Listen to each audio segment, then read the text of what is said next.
I hope everybody's having as good a day as I am having right now. The gym was pretty fucking sick. I think physically, I am at. I hope everybody's having as good a day as I am having right now. The gym was pretty fucking sick. I think physically, I am at about. I want to say, we can give it like a 7. I would give it higher, but that's more mental than physical. So like we can put my physical at an 8. But this is third day in a row on the new programming where I got a lot more set ranges for more volume than rep ranges.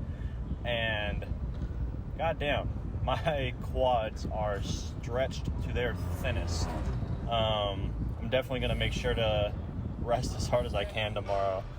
But otherwise, I thought it would be fun to talk about my gym homies, and not in the direct sense, but more of like the way that like gym homies are just kind of like a natural way of life when you go to the gym consistently. It's pretty great because I feel like they're people that you will actually never hang out with otherwise, and you won't make the effort to hang out with them, not because you don't like said people or you don't want to hang out with said people, but it just somehow naturally ends up being a way where you recognize people's faces and what they lift, and like you can know someone's entire life story and their traumas but still not get their name. Like I think it's the funniest shit ever, because like there's people I know from a year ago at the gym I go to and I still don't know their name.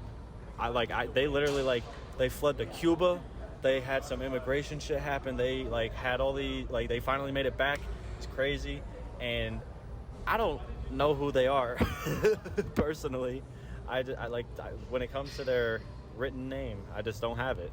But regardless, it's just one of the best natural phenomena I think that there is with like humans. I feel like this happens in more scenarios than not. Like it might happen in like workplaces, but the gym is just a place where like the outside world of like normal life doesn't really exist. It's just people doing their best to be better, and there's no other thoughts. Hopefully, I go to the gym to not worry about life most of the time.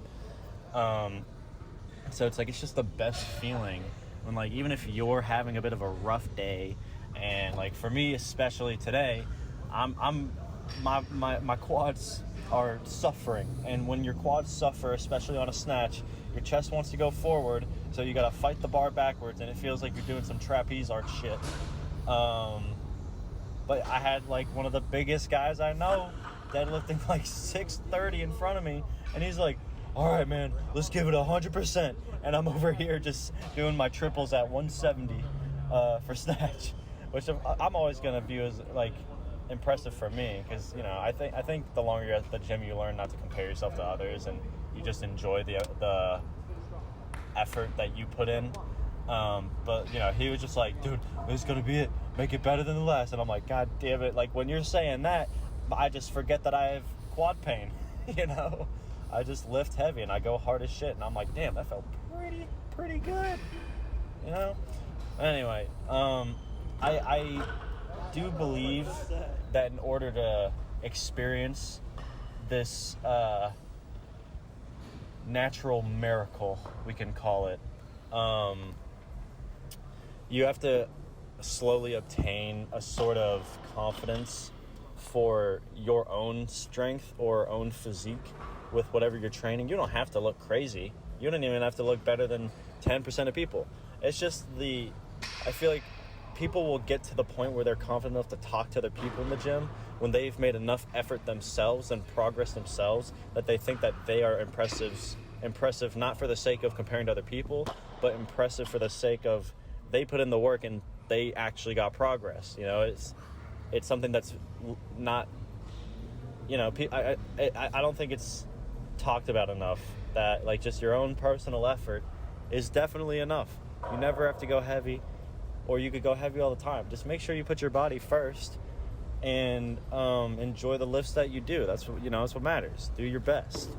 Not to say, you know, you don't want to stay too comfortable, But, you know, again, the more experience you get and the more comfortable you get with lifting in the gym, the more you're going to want to push your comfort zone. And that's not just physical. I think it also becomes like people who go to the gym more often become more socially comfortable because there's people doing the same shit and trying to mentally be better all the time and just get stronger. And so everybody's got something to talk about, even if you're not similar at all. But regardless, you know, I hope that regardless of what you think about your own lifting, even if you see it as a little bit negative, I guarantee you, talk to someone who's strong, who you at least think is stronger than you. Because it doesn't even matter that they're stronger, but every time if you talk to someone who's stronger than you, I feel like when they give you that bit of admiration that you didn't expect, it's just a whole world of like, damn, maybe I am doing something right. You know, it's just a great feeling that is hard to get somewhere else. Like a lot of people will be like, oh, I go to the gym like it's a job. Like I don't want to talk to people. I just want to get in and out and just get my shit done. And it's like, that's fine. But like having gym homies doesn't mean you have to be super social and talkative and sit at the gym for 3 hours without doing your sets correctly. You just need those people where even if it's just a small relationship connection, you still have that little connection where that like that other person is someone you might look up to or someone that you want to help out in your own way.